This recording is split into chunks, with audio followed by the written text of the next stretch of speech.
저는 오늘 발표를 30분 정확하게 발표를 하겠습니다. 서서 여러 선생님들께 말씀 올리겠습니다.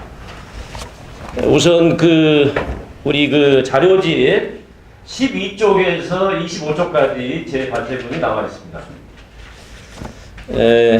우선 김성동 작가가 쓴 국수 책을 제가 이미 발제문을 통해 보셨겠지만은 4권을 가져왔습니다. 그래서 1권에서 5권까지는 김성동 선생님께서 쓰신 국수의 내용이고요. 서장을 포함해서 총 20장을 썼습니다. 그리고 이 소설은 미완성 소설로 보여졌습니다. 마찬가지로 일제강점기에 불면의 소설을 하면은 홍명희 선생이 쓴 임꺽정도 미완성이었습니다. 그러나 미완성임에도 불구하고 김성동 작가가 이 소설에서 무엇을 노렸는지는 이미 5권에 그 이유가 만약에 나오면 좋지만은 안 나온다고 하더라도 우리 한국 근대사를 한 번의 작가가 어떻게 조명했는지를 확실하게 볼 수 있습니다. 그 다음에 정말 우리 작가라고 하는 것은 어떻게 보면은 제 나라 말을 사랑하는 모국어의 파수꾼이라고 하지 않습니까? 정말 저는 근대사 전공자지만은 본인이 책을 쓰고 충청도 내포마를 기술을 했는데 본인이 국수 사전을 냈어요. 그래서 제가 이 5권을 읽으면서 전부 진도가 잘 안 나가기 때문에 이 1장부터 20장까지를 정리를 하면서 이 국수 사전을 보면서 완독을 했습니다. 그래서 제가 8월 초에 사서 9월 14일 날 완독을 한 것 같은데 최근에 또 이 논문을 작성하면서 한 번을 더 읽었습니다. 자, 그러면은 저에게 주어진 시간이 30분이기 때문에 또 그리고 여러 선생님들께서 이 김성동의 국수에 대해서는 앞으로도 우리 대통령께서도 읽으셨다고 하는데 제 생각에는 다 읽으셨을 것 같지는 않습니다. 그렇지만은 그래도 1, 2권이라도 그래도 읽으셨다면은 참으로 제가 왜 그런 말씀을 올리냐면은 김성동 작가가 바라본 130년 전에 동학 농민군들이 바랬던 세상이 그러면 지금 문재인 정권에서 사회경제적인 평등이 이루어져야 되는데 제가 결론부분에 말씀드리겠습니다만은 5권을 다 읽지 않았기 때문에 지금 개혁이 뒤처지고 있지 않느냐 그렇게 우선 보입니다. 저는 이 김성동 국수에 대해서 이미 한 주 전에 발제문을 발송했기 때문에 개략적으로 아마 읽으셨겠지만은 저는 4가지 주제로 이 발제 논문을 작성을 했습니다. 첫 번째는 한국 근대사를 작가가 썼는데 이분의 김성동의 삶이 김성동이라는 사람이 도대체 누구냐 그 부분을 제가 정리를 했고요. 그 다음에 두 번째로는 이분이 이모군란 1882년 이모군란 갑신정변 그 다음에 동학농민전쟁 고구밀란 1월에 터지기 전까지 1893년 11월까지 사발통문이 발송되기 전까지를 썼는데 이게 바로 한국 근대사입니다. 그러면 이 한국 근대사는 어떻게 전개됐고 자 그러면은 동학농민군들이 일본군, 반군, 양반들이 조직한 민보군에 의해서 30만에서 40만이 학살당했습니다. 이 아주 대전쟁이었는데 동학농민들이 영원한 세상이 뭐냐 이 내용에 대해서 김성동 작가가 기술하고 있는 내용하고 또 그 황현이라고 하는 그 유명한 선비가 있지 않습니까? 이분이 쓴 불멸의 그 역사책이 오화기문하고 그 매천야록이라고 있습니다. 제가 그걸 일일이 개조를 해봤는데 김성동 작가는 역사적인 사실대로 그대로 기술을 했습니다. 그러나 자신이 상상력을 도입을 해서 쓸 부분은 상상력을 발휘해서 주인공 이름이라든지 이렇게 그 이야기를 전개를 하고 있었습니다. 그래서 그 두 번째로는 그 부분을 말씀드릴 거고, 그 다음에 세 번째는 국수의 그 내용, 우선 그 요약을 제가 아주 꼼꼼하게 해봤습니다.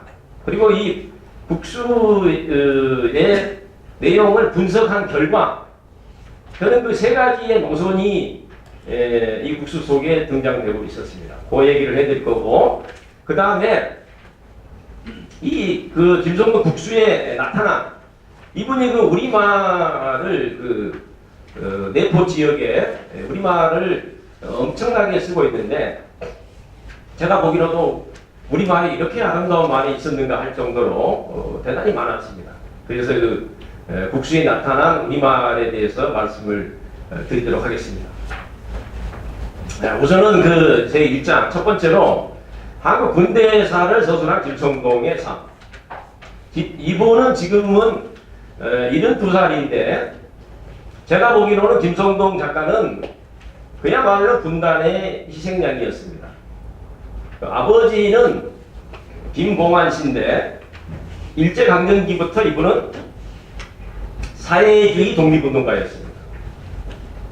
이관술, 이현상이라는 사회주의 독립운동가가 있습니다.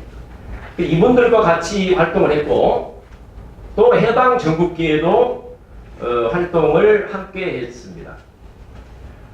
자, 그런 와중에서 6.25 전쟁이 터졌는데 이때 예비검속이 돼서 대전 형무소에 소감돼 있다가 6.25 전쟁 중에 충남 대덕군 산내면 그 권령골에서 학살을 당했습니다. 김성동의 나이 4살 때였습니다. 자, 그런데 사람이 그 아버지를 일찍 잃은 것이 어떻게 보면 인생에 어떻게 보면 좌절이나 불행을 줄 수도 있겠지만은 김성동 작가에게는 할아버지, 훌륭한 할아버지가 계셨습니다. 김치연이라는 분인데 이분이 그 김성동 작가를 5살 때부터 제 발제물에 있는 천자문이라든지 통감, 명심보감, 소학, 대학, 맹자 이런 부분을 가르쳤다고 합니다. 그래서 그 김성동 국수에도 조선의 그 성리학, 그 유교 원리가 아주 상승이 나오고 있습니다. 그래서 그 할아버지를 통해서 김성동은 그 할아버지의 이때조의 역사, 조상의 역사를 들어서 이 소설에 반영을 했고 또 더 중요한 것은 그 할아버지, 할머니, 고모, 어머니로부터 내포 지역, 충청남도 내포 지역의 말을 들었습니다. 그래서 그 내용을 소설에 담은 겁니다.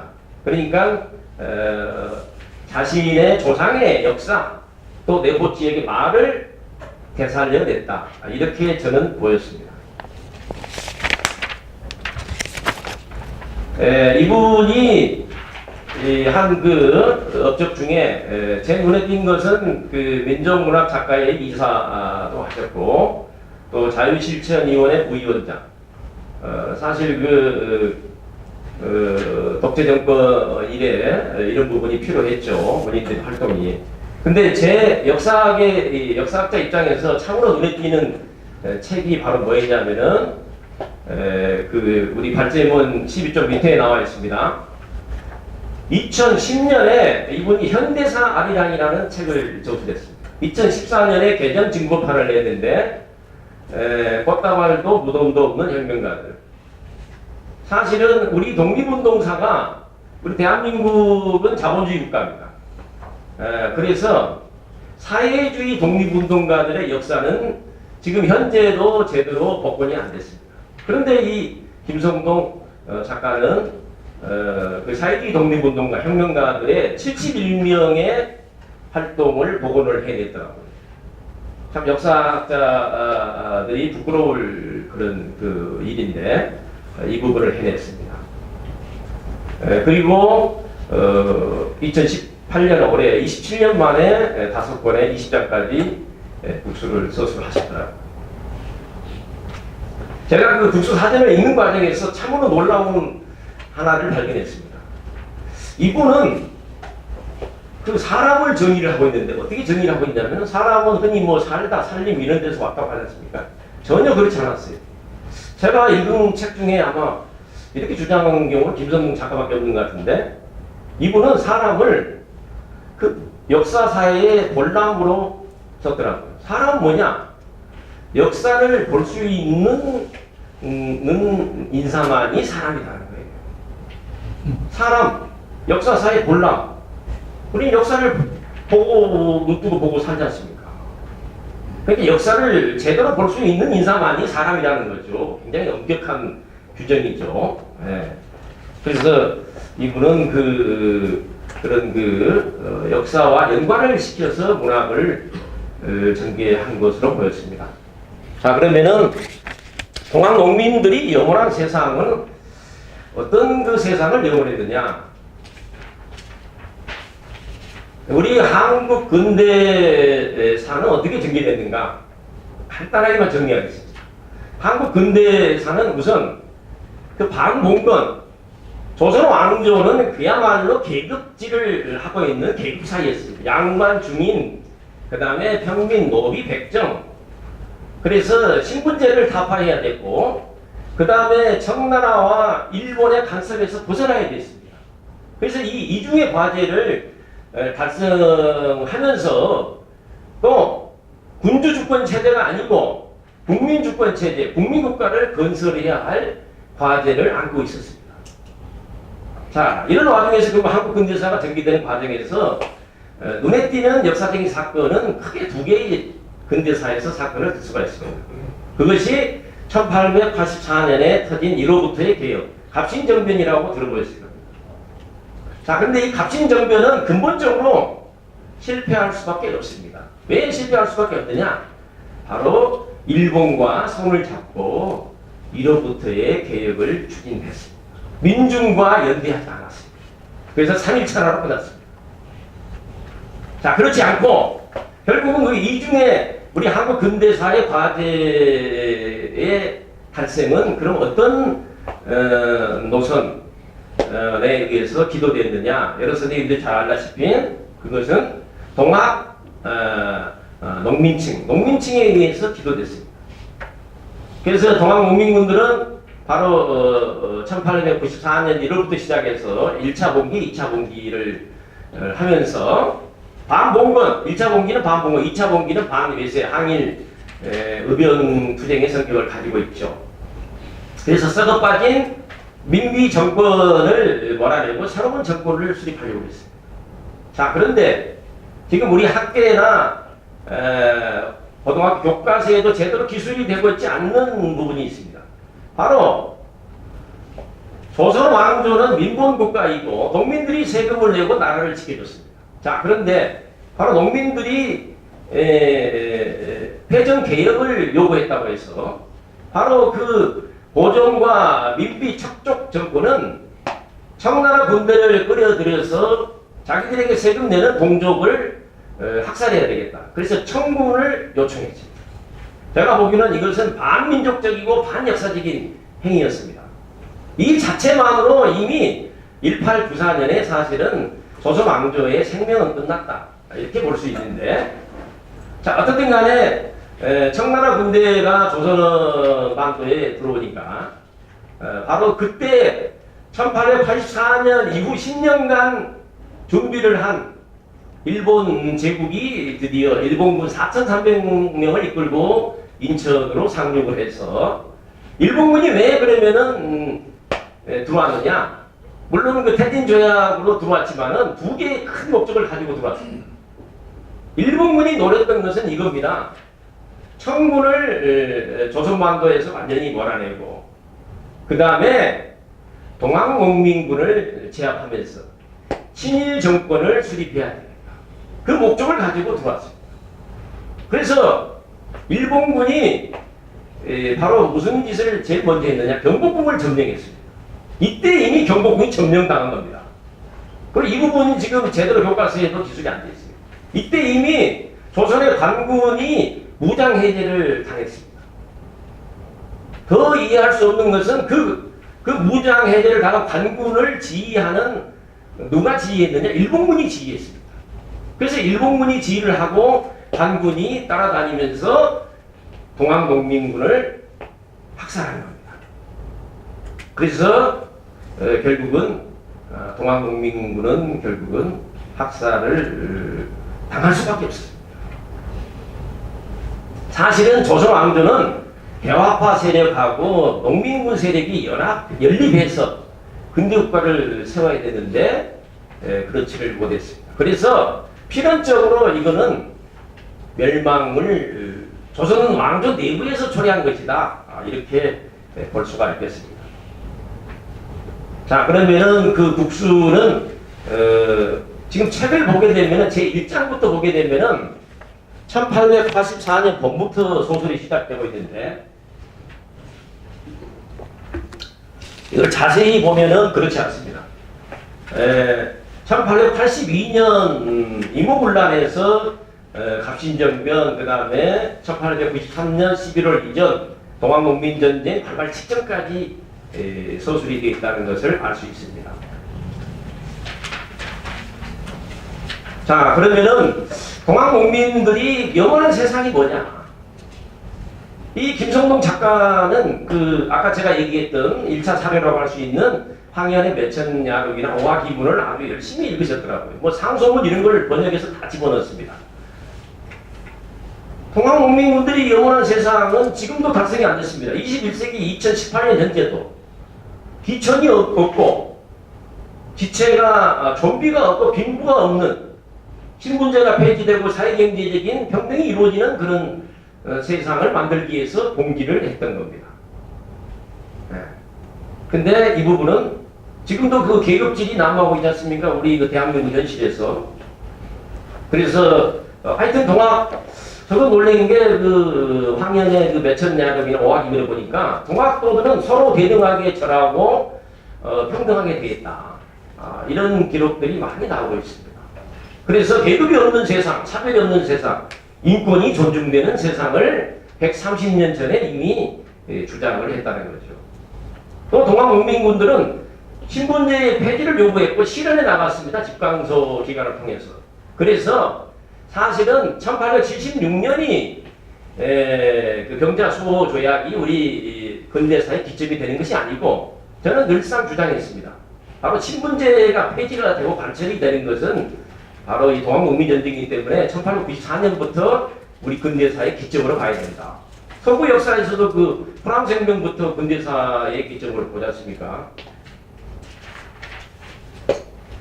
자, 그러면은 가장 중요한 국수의 그 내용을 요약을 해드리겠습니다. 여러 선생님들이 나중에 아주 완독을 하실 때도 도움이 될 것입니다. 우선 그 국수의 내용을 요약하기 전에 시간이 없지만은 국수는 흔히 알게 되면 그 바둑의 1인자를 국수로 알지 않습니까?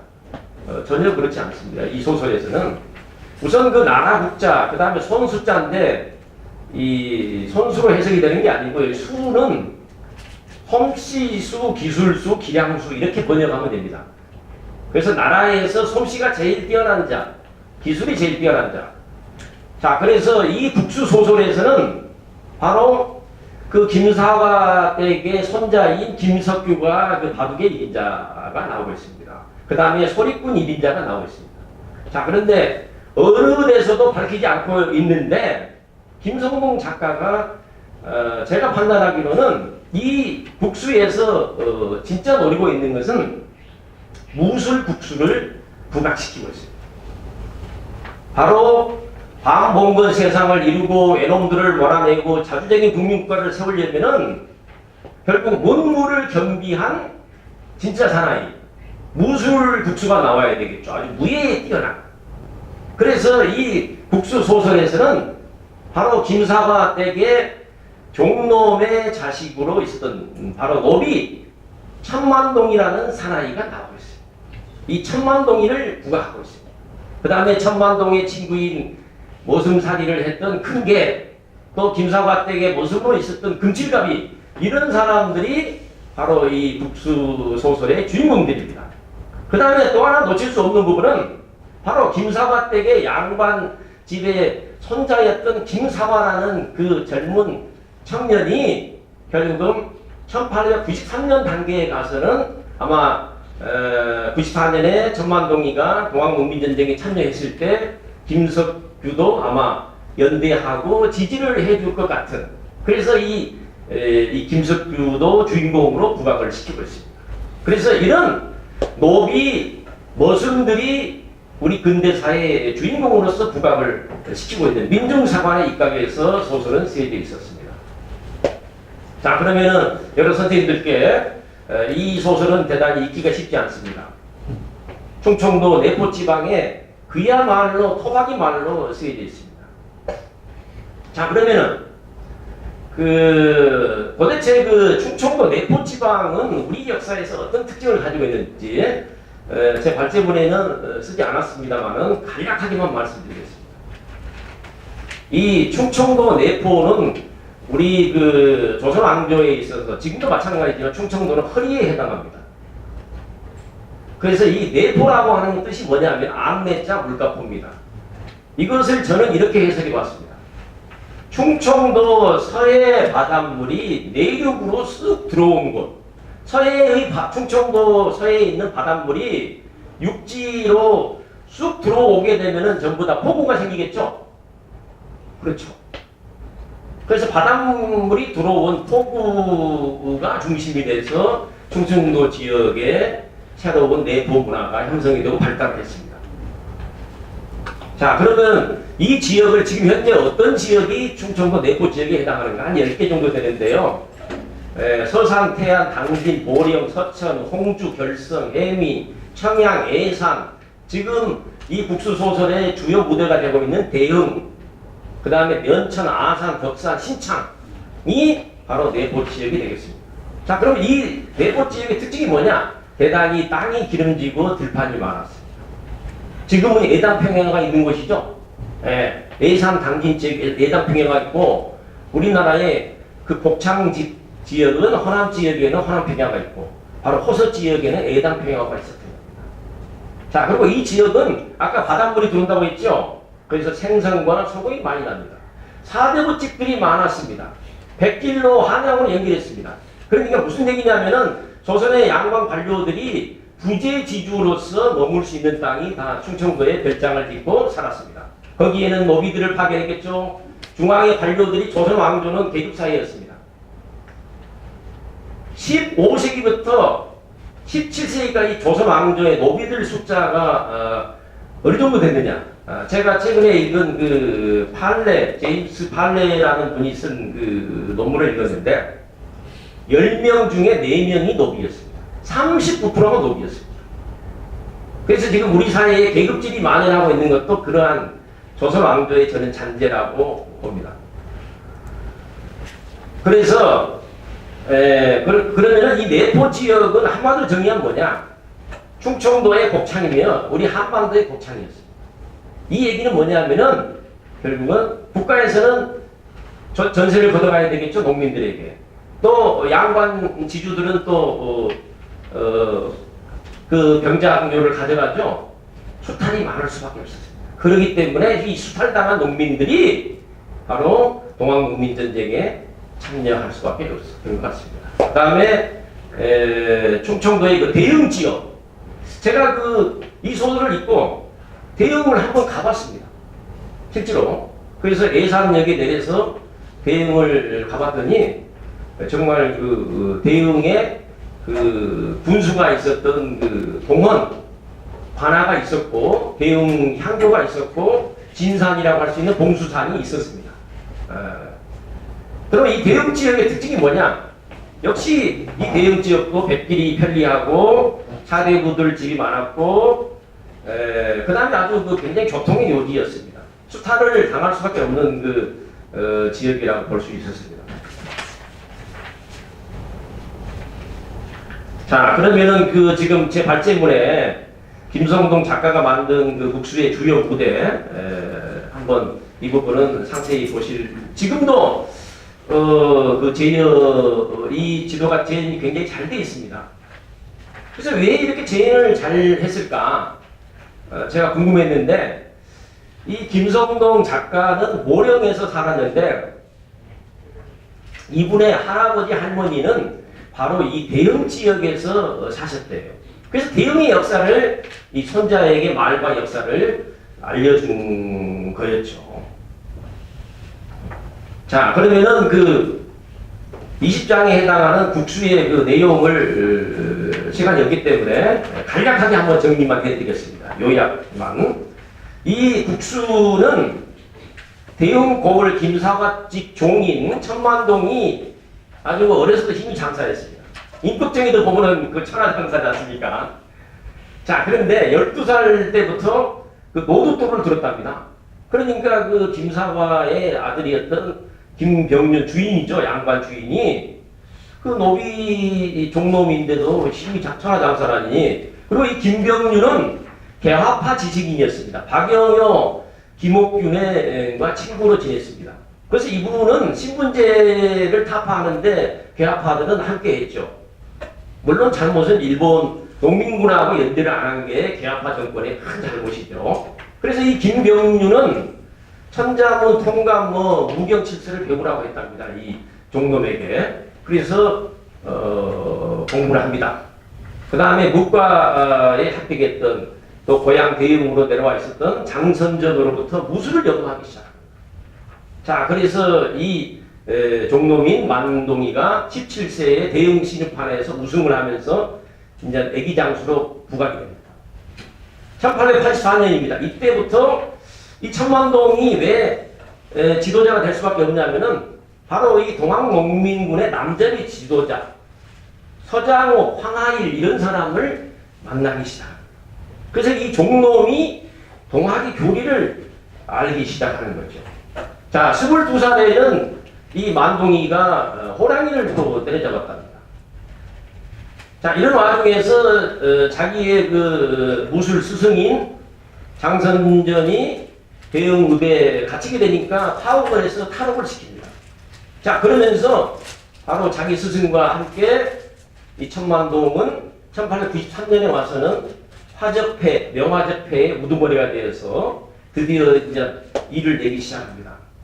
바로 그 충청 감사의 진상 곡물집을 털기 시작하고 자기 대흥 군수가 보내는 곡물집을 털기 시작합니다. 자, 그러면서 그 천만동의 과 그의 그 화적패들, 그 다음에 친구로 지내고 있었던 큰개, 또 천만동의 마을 친구들 10명, 금칠가비, 이런 머슴들, 그 다음에 서장옥, 황하일, 철산스님, 이런 사람들이 천만동과 함께 하면서 지금 소설에는 안 나오지만은 94년 동학농민전쟁에 참여할 것이다. 이렇게 보여졌습니다.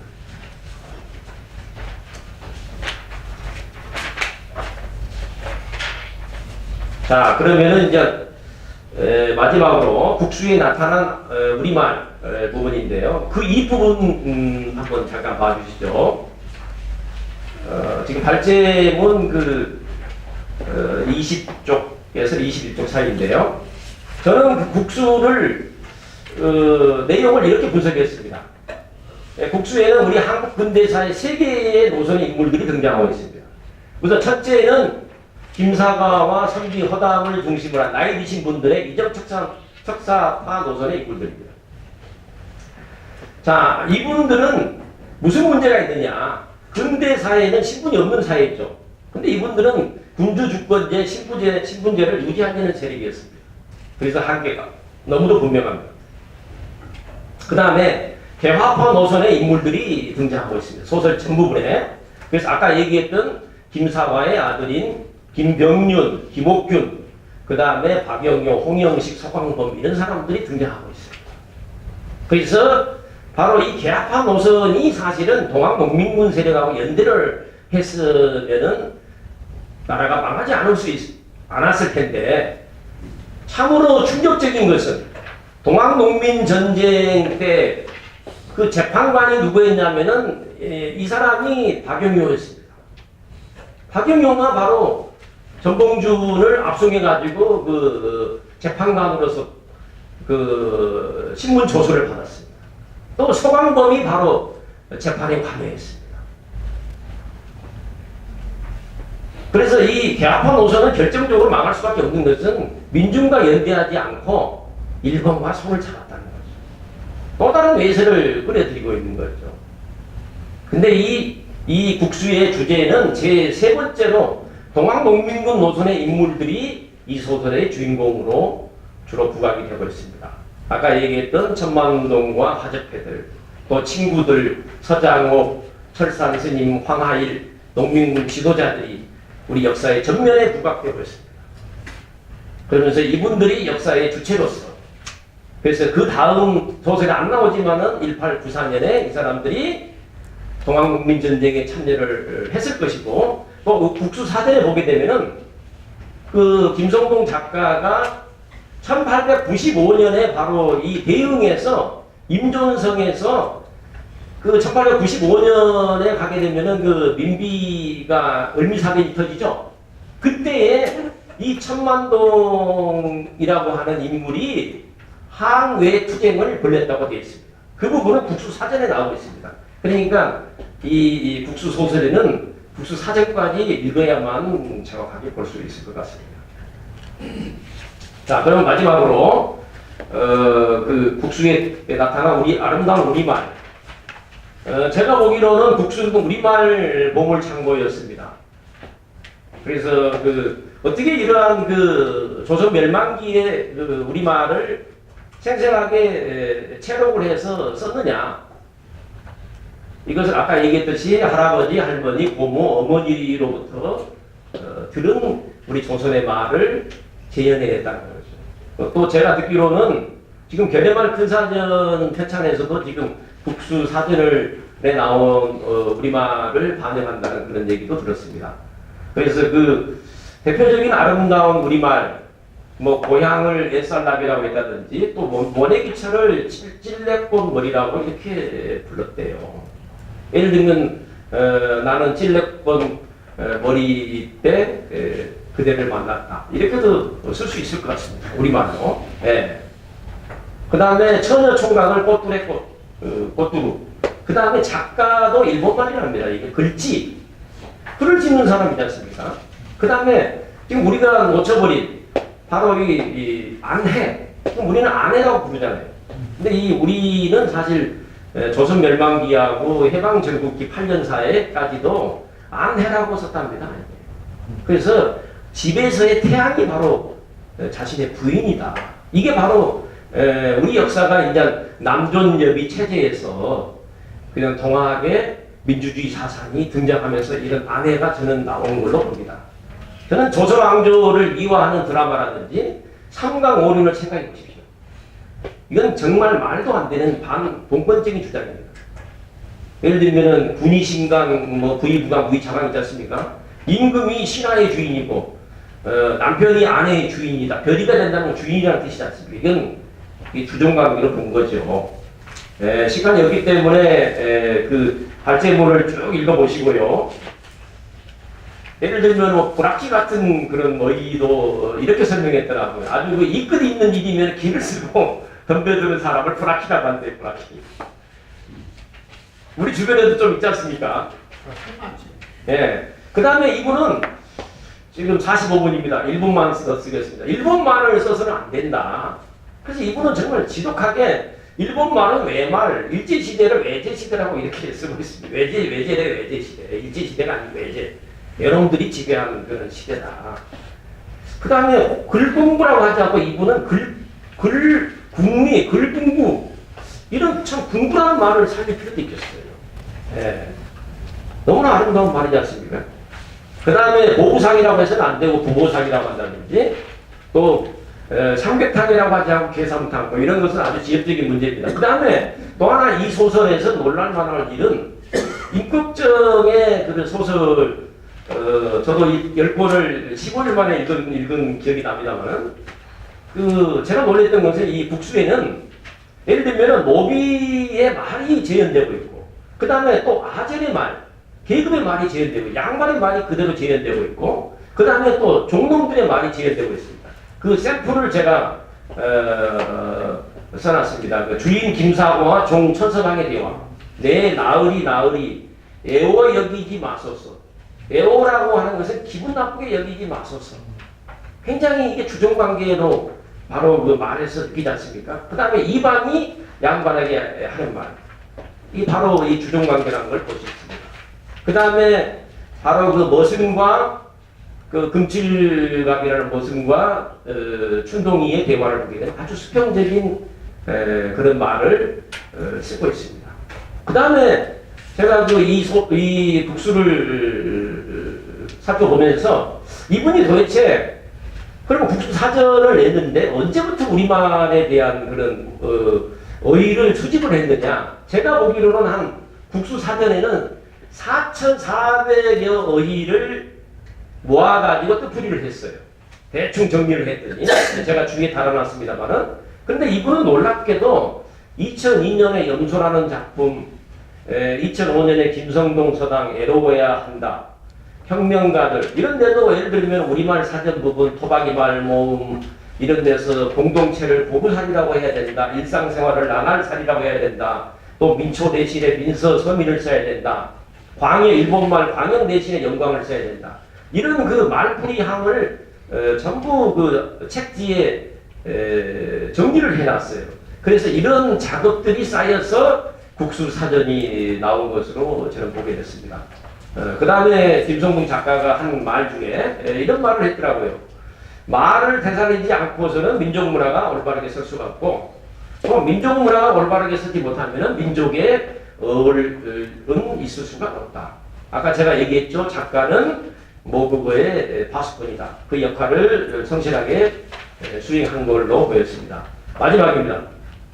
자, 그러면은 제가 보기로는 이 김성동은 북수를 통해서 동학농민들이 영원한 세상을 썼습니다.